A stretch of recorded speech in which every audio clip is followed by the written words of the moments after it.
బిడ్డల్లాగా కాపాడారు, వాళ్ళని పట్టించారు. ఆ తర్వాత మనం చరిత్ర చదువుకున్నాం. అంటే అర్థం ఏంటి? తర్వాత సోవియట్ యూనియన్ అప్పుడు కమ్యూనిస్ట్ పార్టీ పాలనలో ఉన్న దేశం అగ్రగామి దేశంగా ఉంది. ప్రపంచంలో కమ్యూనిస్ట్ పార్టీలకి చేదోడువాదుడుగా ఉన్నటువంటి అక్కడికి వెళ్లాల్సి వచ్చింది. చంద్రరాజరావు గారు, బసప్పన్నయ్య గారు, అదేవిధంగా ఇంకెవరు మన అజయ్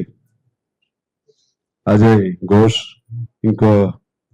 ఇంకొకరు సుందరయ్య గారు లేరు అనుకుంటా అందులో. మొత్తం మీద నలుగురు వెళ్ళారు. వెళితే వాళ్ళు కూడా చర్చించి మీ పరిస్థితులు వేరు, మీకున్న బలగం వేరు, కేంద్రానికి ఉన్న బలగం వేరు, అప్పుడు మీకు ఇచ్చిన సపోర్ట్ వేరు, ఇప్పుడు సపోర్ట్ తగ్గుతుంది, ఈ దశలో మీరు అది ఒంటెత్తు పోకడవుతుంది, కాబట్టి సాయుధ పోరాటం కాకుండా మరో రూపంలో మీ ఉద్యమాన్ని కొనసాగించుకుంటే మంచిదని సూచన చేశారు. మన వాళ్ళు కూడా చేసి దాని నుంచి విత్డ్రా అవటానికే చాలా టైం పట్టింది. విత్డ్రా అవ్వాలంటే ఎక్కడెక్కడో ఉన్నారు, ఒప్పించుకోవాలి అందరినీ. ఒకసారి డైరెక్ట్ గా సాయుధ పోరాటం విరమణ చేస్తున్నాం అని చెప్పే అవకాశం లేదు. ఆ విధంగా అసలు అప్పుడు ఇప్పుడులాగా కమ్యూనికేషన్ కూడా లేదు. చంద్రరాజరావు గారు ఒక ప్రాంతానికి, సుందరయ్య గారు ఒక ప్రాంతానికి, ఇంకో నాయకుడు ఒక ప్రాంతానికి వెళ్ళి భయం అంతా ఎక్కడెక్కడ దాక్కున్నారో వాళ్ళందరి దగ్గరికి వెళ్ళి వాళ్ళని ఒప్పించి వాళ్ళని నచ్చజెప్పి, అంటే విచిత్రం ఏంటంటే కొనసాగాలన్నాళ్ళే నచ్చ చెప్పడానికి మళ్ళీ తిరగాల్సి వచ్చింది చంద్రరాజరావు గారు లాంటి వాళ్ళు. చివరికి ఎలక్షన్స్ కూడా డిక్లేర్ అయింది 52లో. డిక్లేర్ అయినప్పుడు ఇంకా వాళ్ళు బయటికి కూడా రాలేదు, నామినేషన్లు కూడా వాళ్ళు చేయలేదు, వాళ్ళ పేరుతో కొంతమంది నామినేషన్లు కూడా వేశారు. అదేవిధంగా అభ్యర్థులు దొరక్క ఒక్కొక్క దొరికిన అభ్యర్థి 2 నియోజకవర్గాల్లో పోటీ చేయాల్సి వచ్చింది. అది అప్పుడు స్టోరీ. సరే, అన్ని గెలిచాం, దాదాపు మెజార్టీ స్థానాలు తెలంగాణ ప్రాంతం వరకు గెలిచాం, తెలుగు మాట్లాడే ప్రాంతాల వరకు ఇక్కడ గెలిచాం. దీని ప్రభావంతో మద్రాసులో కూడా గెలవటం జరిగింది. అదైతే చెన్నై రాష్ట్రంలో అధికారంలోకే రాబోయాం. ఎందుకు గుర్తు చేస్తున్నానంటే ఇవాళ తరుణం వచ్చింది.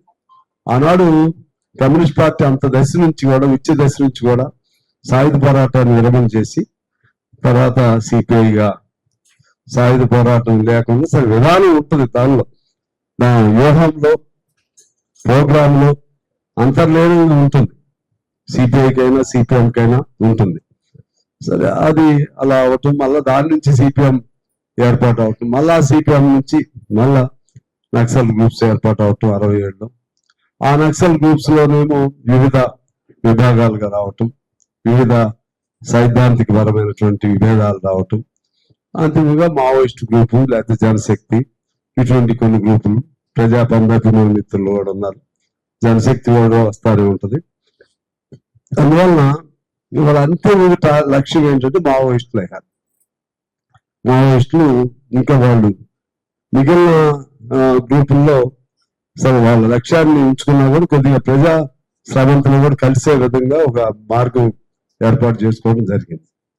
ఈ తరుణంలో ఇప్పుడు మావోయిస్టులు ముందున్న కర్తవ్యం ఏంటి, కేంద్ర ప్రభుత్వం ముందున్న వాళ్ళ బాధ్యత ఏంటి? ఈ కేంద్ర ప్రభుత్వానికి దయ లేదు. మనం అంటాం కదా, రాజ్యానికే దయ ఉండదు, రాజ్యహింసకు కనికరం ఉండదు. ప్రశ్నించేవాడి గొంతు నిలవటమే వాళ్ళ కర్తవ్యం, ప్రశ్నించేవాడిని చంపటమే వాళ్ళ కర్తవ్యం. మీకు ఆపరేషన్ కాగారంటే ఏంటిది? ఎవరి మీద నీ యుద్ధం?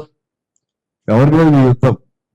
ఈ దేశంలో అన్ని వదిలేసి అడవిలో ఉండేవాడి మీద నీ యుద్ధం. ఎందుకు అడవిలో ఉన్నాడు? సమానత్వం కావాలని, లేకపోతే ఆస్తి దోపిడీ అరికట్టబడాలని, లేకపోతే అడవుల్లో విలువైన ఖనిజ సంపద దోపిడీ పరం కావద్దని, లేకపోతే ఇంకా అనేక అంశాల పైన అడవిలో ఉన్నారు. వారి సిద్ధాంతం డిఫరెంట్ కావచ్చు, వాళ్ళ సిద్ధాంతం డిఫరెంట్ కావచ్చు, కానీ వాళ్ళని వరుస పెట్టి తొదముట్టించేంత యుద్ధం పాకిస్తాన్ మీద చేయలేవు. మొన్న జరిగినటువంటి ఇతర అనేక వాటి మీద అట్లా వెళ్తావు, ఇటు వెనక్కి వస్తావు, ఏళ్ళ మీద మాత్రం చివరి వరకు తీసేస్తావు. ఇది వీళ్ళ లైన్. మార్చి టైం పెట్టి మరి 26 మార్చి నాటికి పూర్తిగా ఎలిమినేట్ చేస్తాం. ఇది వీళ్ళ లైన్, కేంద్ర ప్రభుత్వ లైన్. ఎందుకు ఇంత మీకు మావోయిస్టుల పట్ల కానీ లేకపోతే దానికి అనుగుణంగా కమ్యూనిస్టుల పట్ల కానీ ఎందుకు ఎంత ద్వేషం అంటే భయం. అంతిమంగా ఒక మావోయిస్టులదే కాదు ఇది, అంతిమంగా భయం ఎవరి పట్ల అంటే కమ్యూనిస్టుల పట్ల భయం, ఎర్ర జెండా పట్ల భయం. ఎర్ర జెండా పట్ల ఎందుకు భయం అంటే ప్రశ్నించే గుణం, ప్రశ్నించే గుండె ఎర్ర జెండాలో బలంగా ఉంటుంది. అందుకని వీళ్ళని ఖతం చేయాలనేటువంటి సిద్ధాంతం వాళ్ళది. ఇప్పుడే అందుముందు భగత్ సింగ్ లాంటి వాళ్ళని, అల్లూరి సీతారామరాజు లాంటి వాళ్ళని, రాజగురు సుఖదేవ్ లాంటి వాళ్ళని అనేక మందిని చంపారు. వాళ్ళెవరు? బ్రిటిష్ వాడు. నువ్వెవరు? ఈ దేశ పాలకుడు. ఈ దేశంలో ఉన్న వాళ్ళని నువ్వు చంపుతున్నావు. నువ్వేంటి చట్ట ప్రకారం శిక్షించు. అదే ఉందంటే కొంతమంది కౌంటర్ పెడతారు వెంటనే. ఆ కౌంటర్ పెట్టడం కూడా వాళ్ళకి అది ఒక యూనివర్సిటీ ఉందంట ఈ పెట్టే వాళ్ళకి.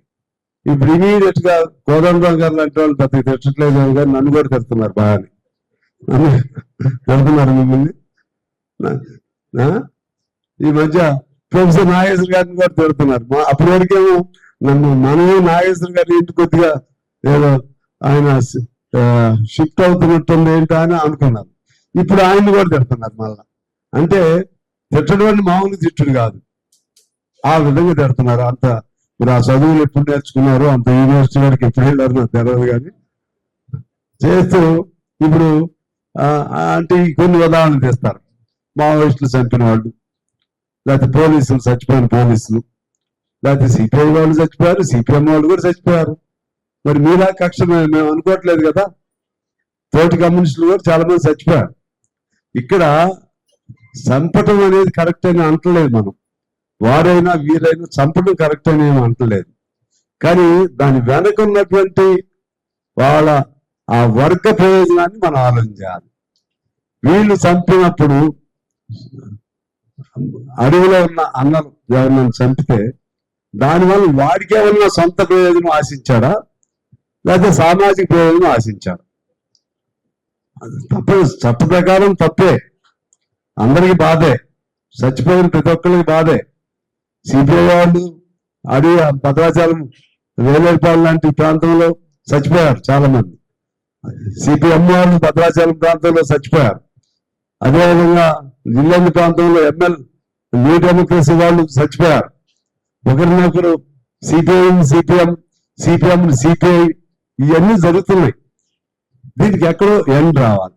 కానీ వీటిని చూపెట్టి అంటే వాడైతే చంపొచ్చా, వాడు చంపొచ్చని అన్నావు మనం. అంటే వాడు చంపితే నువ్వు చంపుతావా? వాడు చంపారే అనుకో, నువ్వు చంపేస్తావు. మరి వాడు చంపింది తప్పు కదా. వాడు చంపింది తప్పు అన్నప్పుడు మరి నువ్వు చంపింది ఎట్లా కరెక్ట్ అయ్యింది? అందువలన ఇది వితండమైనటువంటి వైఖరి తీసుకుని ఈ దేశంలో ప్రశ్నించేవాడు లేకుండా ఒక భయభ్రాంతులకు గురి చేసే పద్ధతుల్లో ఈ ఆపరేషన్లు జరుగుతూ ఉన్నాయి. ఈ సందర్భంగా నేను ఇంకా ఎక్కువ మాట్లాడకూడదు, పెద్దలు మాట్లాడతారు. ఈ సందర్భంగా మనందరం ఒక అప్పీల్ పెట్టాలి. సరే, ఇప్పుడు ఇంకా అఫీషియల్ గా వాళ్ళు అయిద్దంటున్నారు. వాళ్ళని తక్షణం కోర్టులో ప్రవేశపెట్టి వాళ్ళ పట్ల ఉదారంగా వ్యవహరించాలి. వాళ్ళని గౌరవప్రదంగా జనజీవన స్రవంతిలో వచ్చే విధంగా ఆ ప్రాతిపదికను ఏర్పాటు చేయాలి. తర్వాత వారు ఇంకా ఎవరెవరు ఉన్నారో వాళ్ళకు కూడా విశ్వాసం కలిగించి బయటికి వచ్చే విధంగా ప్రభుత్వం ఉదారంగా ఉండాలి. మరోవైపు మావోయిస్ట్ సోదరులు కానీ లేకపోతే అండర్ గ్రౌండ్ లో ఉన్నటువంటి ఏ సోదరుడైనా సరే ఒకసారి ఆలోచన చేసుకుని, ఎందుకంటే వాళ్ళ విధానాన్ని మనం నిర్దేశించలేం, కానీ ఒక తోటి కామ్రేడ్స్ గా, సరే మీరు మమ్మల్ని కామ్రేడ్స్ అని అంగీకరిస్తారో లేదో నాకు తెలియదు, వాళ్ళు అంగీకరిస్తారో లేదు తెలియదు. ఇంకా మనకు అన్ని లెక్కలు ఉంటాయి కదా, సిద్ధాంతాలు.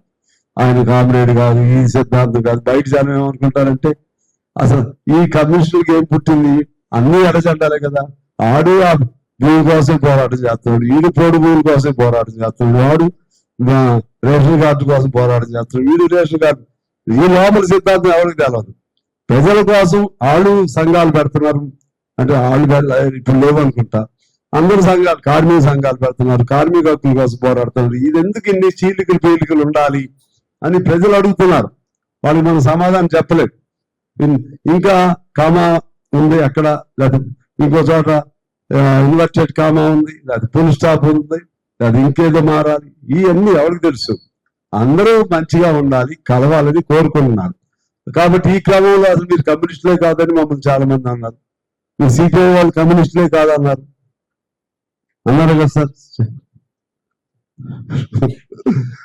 మేము ఇంకో భాష వాడాం. అంటే మనకి ఇష్టం లేనప్పుడు రకరకాలుగా వస్తాయి. సరే ఆ లోతుకి నేను మాత్రం వెళ్ళను, దయచేసి మళ్ళీ దాని కౌంటర్లు చెప్పొద్దు, వాడి జోలికి వెళ్తలేదు. కానీ ఎవరు అన్నా తప్పే, నేను మిమ్మల్ని అన్నా, మీరు మమ్మల్ని అన్నా, ఎవరు అన్నా. కానీ ప్రజలు అక్కడ చూస్తున్నారు. ఆ ప్రజలకు మనం ఇచ్చే సమాధానం ఏంటి? ఆ ప్రజలు ఏం కోరుకుంటున్నారు? ప్రజలు ఏం కోరుకుంటున్నారంటే అంతిమంగా మీ సిద్ధాంతాలు రాద్ధాంతాలు మాకు వస్తాయా, మీ కమ్యూనిస్టులు అందరూ ఒకటి అవ్వండి, కమ్యూనిస్టు జెండాలన్నీ ఒకటయ్యి ఎర్ర జెండా ఒకటే ఉండాలి, అది ప్రజలు కోరుకుంటున్నారు. ఇప్పుడు నన్ను కూడా అడుగుతున్నారు, ఇవన్నీ బాగానే చెప్తారు, ఎలక్షన్లు వచ్చేసరికి మరి నోకులు, మీ పార్టీ ఒకటి, ఇంకో పార్టీ ఒకటి, మరి ఉంటాయి, ఖచ్చితంగా ఉంటాయి. ఎర్ర జెండాలన్నీ ఒకటి అయ్యే వరకు కూడా ఖచ్చితంగా ఉంటాయి. మళ్ళా ఆ ఈక్వేషన్లు, ఆ పొత్తులు, ఆ ఎత్తులు, ఎక్కడ ఏదో ఉపయోగం అన్నీ ఉంటాయి. అందరికీ అవ్వాలని కోరిక ఉంటుంది, కానీ కలవట్లేదు. నేను పంచాయతీలోని కలవలేకపోయాం, పంచాయతీ ఎన్నికల్లోని కలవలేకపోయాం, మున్సిపల్ ఎన్నికల్లో కలవలేకపోయాం, ఎమ్మెల్యే ఎన్నికల్లో కలవలేకపోయాం. దాని అర్థం కలవద్దని కాదు. ఈ ఎప్పటి వరకు ఉంటాయంటే అందరం ఒకటయ్యే వరకు కూడా ఉంటుంది, అప్పుడు ప్రాబ్లం ఉండదు. కాబట్టి అజ్ఞాతంలో ఉన్నటువంటి మావోయిస్టు సోదరులు కూడా బయటికి వచ్చిన తర్వాత అయినా మరలా మేము సమావేశాలు జరుపుకుని ఒక మంచి విధానాన్ని చేపట్టి అందరం, ఇది మంచి తరుణం, కమ్యూనిస్టులు అందరూ కలిసేటువంటి తరుణం ఇప్పుడు వచ్చింది.